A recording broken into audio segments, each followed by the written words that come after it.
រួចរាល់ហើយឥឡូវនេះចាប់ផ្ដើមបើកកិច្ចប្រជុំពេញអង្គនៃក្រុមការងារពិសេសលើកទី1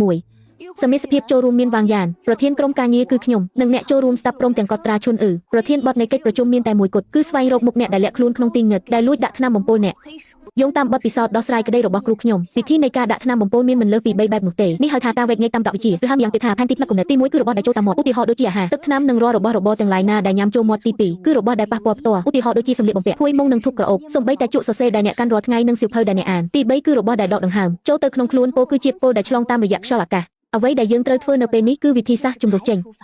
ដូចជាការយកកញ្ច្រែងមកក្អែកអង្គអញ្ចឹងត្រូវពិនិត្យរាល់របស់ដែលគួរឲ្យសង្ស័យទាំងអស់ឲ្យបានម្ដងម្នាក់គ្រាប់ខ្សាច់ដែលនៅសេសសល់ចុងក្រោយគេនោះហើយគឺជាចម្លើយចៅជាអ្នកទៅលើនេះភ្លាមទៅក្នុងកំឡុងពេលកន្លះខែមកនេះរាល់របស់ទាំងអស់ដែលលោកម្ចាស់ធ្លាប់បានប៉ះពាល់ទាំងរបស់ញ៉ាំរបស់ប្រើប្រាស់និងសម្លៀកបំពាក់ត្រូវធ្វើបញ្ជីរាយនាមមុខទាំងអស់កាន់តែលម្អិតកាន់តែល្អចាប់តាំងពីទឹកខ្ពុលមាត់នៅពេលព្រឹករហូតដល់ភួយដណ្ដប់នៅពេលយប់មិនត្រូវឲ្យរំលងសូម្បីតែមួយមុខបាទទូបង្គំទទួលបញ្ជាមិនបានទេគ្រូពេទ្យឈៀវរបស់ដែលចូលតាមមាត់ទាំងអស់សុទ្ធតែបានសាក់លបងអស់ហើយមិនចូលប្រាក់មិនមានសញ្ញាប្រែជាខ្មៅសូម្បីតែបន្តិចណាឡើយមើលទៅម្ខាងទៀតប្រហែលជាប្រុងប្រយ័ត្នខ្លាំងណាស់មិនបានប្រើជាតិពុលប្រភេទរ៉ែដែលជួបប្រទេសញឹកញាប់ដូចជាថ្នាំបណ្ដុំនោះទេឈានចូលដល់ដំណាក់កាលទី2អាហារមិនមែនជាបញ្ហាទេរបស់ប្រើប្រាស់ក៏មិនមែនជាបញ្ហាដែរឬមួយក៏ពិតជាឆ្លងតាមរយៈខ្យល់អាកាសមែនតែធូបក្រអូបក៏បានពិនិត្យរួចរាល់ហើយដែរចាំបន្តិចខ្យល់អាកាសមែនទេ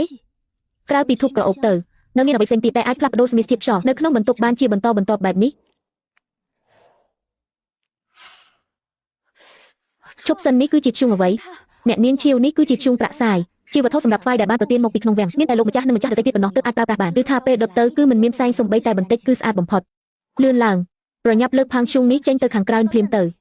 បន្ទាប់មកទៅស្វែងរកធ្យូងប្រភេទនេះទាំងអស់ដែលមាននៅក្នុងឃ្លាំងចេញមកហើយយកធ្យូងធ្វើធម្មតាដែលពួកយើងជាអ្នកបម្រើប្រើប្រាស់ជាប្រចាំមកខ្លះផងខ្ញុំមានការសំខាន់ត្រូវប្រើខ្ញុំមានអារម្មណ៍ថាបញ្ហាគឺស្ថិតនៅត្រង់នេះឯងវាមិនអាចទៅរួចទេឈៀវអ៊ីឈូងសម្រាប់ថ្វាយនេះលោកម្ចាស់បានប្រើប្រាស់អស់រយៈពេលច្រើនឆ្នាំមកហើយមិនដែលធ្លាប់មានបញ្ហាអ្វីឡើយកាលពីមុនមិនមានបញ្ហាមិនមែនមានន័យថាពេលនេះមិនមានបញ្ហានោះទេវាដូចជាស្រាមួយពីងអញ្ចឹងកាលពីមុនសុទ្ធតែជាស្រាល្អតែប្រសិនបើមាននរណាម្នាក់ចាប់ផ្ដើមតាំងពី3ខែមុនដោយបន្តជាតិពុលចូលទៅក្នុងនោះម្ដងវិញនោះនេះគឺជាស្មារតីពីរដែលជាអាចបំបង្បន្តវេនពីគ្រូរបស់ខ្ញុំវាមានប្រសិទ្ធភាពស័ក្តិសិទ្ធិខ្លាំងចំពោះជាតិពុលប្រភេទត្រជាក់ប៉ុន្តែចាំបាច់ត្រូវប្រើឈាមរបស់លោកម្ចាស់ជាអ្នកនាំផ្លូវថ្នាំទើបអាចដាស់វិញ្ញាណរបស់វាបានមើលឲ្យច្បាស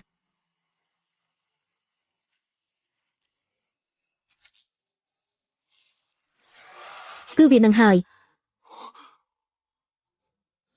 យឈូងប្រាក់ដ៏ល្អបែបនេះពិតជាវិធីសម្រាប់មនុស្សដ៏ស្ងប់ស្ងាត់និងឈាមត្រជាក់មែនចៅឈុនទូបង្គំនៅទីនេះតើឈូងប្រាក់ទាំងនេះចូលឃ្លាំងតាំងពីពេលណាធ្វើឲ្យដល់អតីតតើវាប៉ះពាល់ដល់អ្នកណាហើយអ្នកណាជាអ្នកបញ្ជាទិញហើយចែកឲ្យអ្នកណាខ្លះខ្ញុំចង់បានមុនពេលមេភ្លឺឃើញឯកសារពាក់ព័ន្ធទាំងអស់ព្រះករុណាក្រាបទូលោកម្ចាស់ពិនិត្យច្បាស់ហើយឈូងប្រាក់ដែលមានបញ្ហាទាំងនេះគឺទើបតែចូលឃ្លាំងកាលពី3ខែមុនគឺសម្រាប់គ្រប់គ្រងដល់ដំណាក់របស់ពួកយើងនិងដំណាក់ខាងកើតហើយអ្នកដែលទទួលខុសត្រូវក្នុងការបញ្ជាទិញនិងបែងចែកឈូងទាំងនេះគឺមេការធំនៃក្រសួងកិច្ចការវាំងលីវឆឹងគឺជាពូសាច់ឆ្ងាយរបស់ព្រះនាងម្ចាស់ដែលជាមហេសីរបស់រាជទីយាបគឺជាមនុស្សដែលរាជទីយាបលើកបន្ទប់ដោយផ្ទាល់ដៃអាយស៊ឺ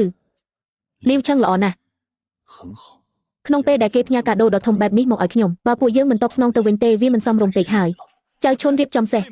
ឥឡូវនេះខ្ញុំនឹងនាំមនុស្សទៅក្រសួងកិច្ចការផ្ទៃក្នុងចាប់អាចឆ្កែចាស់លីវឆឹងនោះមកឲ្យខ្ញុំគឺមិនបានទេហេតុអ្វីមិនបានទាំងពុស្តាងមនុស្សនិងពុស្តាងវត្ថុមានទាំងអស់ចំអល់ចំទៅលីវឆឹងបើមិនចាប់គេឥឡូវនេះតើចាំដល់ពេលណាទៀតលោកម្ចាស់ឥឡូវនេះអ្នកមានតែពុស្តាងវត្ថុតែគ្មានពុស្តាងមនុស្សទេលីវឆឹងគឺជាមនុស្សរបស់រាជទីយាបតើអ្នកមានពុស្តាងអ្វីមកបញ្ជាក់ថាគេជាអ្នកទទួលបានផលប្រយោជន៍បើឥឡូវនេះអ្នកទៅចាប់លីវឆឹងទាំងកំហឹងបែបនេះរាជទីយាបមានវិធីមួយរយយ៉ាងដើម្បីឲ្យគេស្លាប់ដោយសារជំងឺនៅក្នុងគុកងឹតបន្ទាប់មកក៏រុញអាមីតឲ្យទូចអ្នកដែលបញ្ជាទិញចេញមកធ្វើជាអ្នកទទួលកំហុសជំនួសដើម្បីកាត់ផ្ដាច់រាល់ដំរុយទាំងអស់ដល់ពេលនោះអ្នកមិនត្រឹមតែរកអ្វីមិនឃើញទេថែមទាំងត្រូវគេចោទប្រកាន់ពីបទចាប់ខ្លួននៃការក្នុងវាំងដោយគ្មានការអនុញ្ញាតហើយខ្លាចជាចំណីមាត់របស់គេនេះគេហៅថាវាស្មើឲ្យពូភ្ញាក់យល់ទេ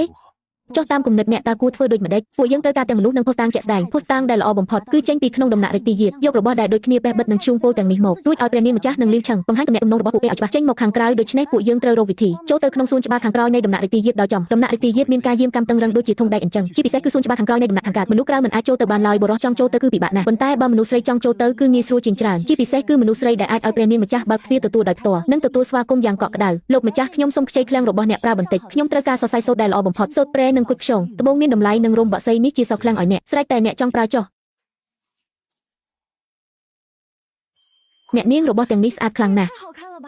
ខ្ញុំម្ចាស់មិនដែលឃើញគ្រឿងអលង្ការដែលប្លែកភ្នែកបែបនេះទេឲ្យតែស្អាតទៅគឺបានហើយឥឡូវនេះអ្នកទៅអនុវត្តជំហានទី2នៃផែនការទៅ